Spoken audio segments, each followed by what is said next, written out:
Hello! Welcome back. ఇక్కడ చూసారా నేనేం చేస్తున్నానో? కుంకుడుగాయలు దంచుతున్నానండి తలస్నానం చేద్దామని. అసలు హెయిర్ ఫాలు ఎంత ఉంటుందంటే అబ్బో! మ్యారేజ్‌కి ముందు మా అమ్మ అయితే మాకు ఎవ్రీ సండే ఇలా కుంకుడుగాయలు దంచి, వాటిలో మందారాకులు మిక్స్ చేసి, వాటిని బాయిల్ చేసి, దాని నుండి వచ్చిన రసంతో తలస్నానం చేపిచ్చేదండి. ఓన్లీ కుంకుడుగాయలైతే రఫ్‌నెస్ ఉంటుందని హెయిరు, వాటిలో మందారాకులు కూడా మిక్స్ చేసేది.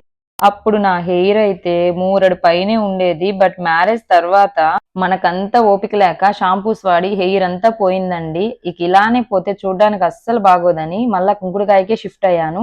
పైగా మాకు మందారాకులకి కరువే ఉండదు. ఎంతైనా ఓల్డ్ ఈస్ గోల్డ్ కదా! మీరేమంటారు? చూసారా? ఇలా జ్యూస్ వచ్చిన తర్వాత దీంతో బాగా తలస్నానం చేశారంటే హెయిర్‌లో మురికంతా బాగా పోతుందండి. హెయిర్ కూడా బాగా తేలిగ్గా అనిపిస్తుంది. సో, ఫైనల్లీ దీని నుండి వచ్చిన జ్యూస్‌తో నేను హ్యాపీగా తలస్నానం అయితే చేసేసాను. హెయిర్ కూడా చూడండి నాది ఎంత బాగా అనిపించిందో. ఐ హోప్ ఈ వీడియో మీకు నచ్చిందని అనుకుంటున్నాను. నచ్చితే లైక్ చేయండి. Please do share and subscribe to my channel. Thanks for watching. మరొక మంచి వీడియోతో మీ ముందుకొచ్చేస్తాను. Bye bye.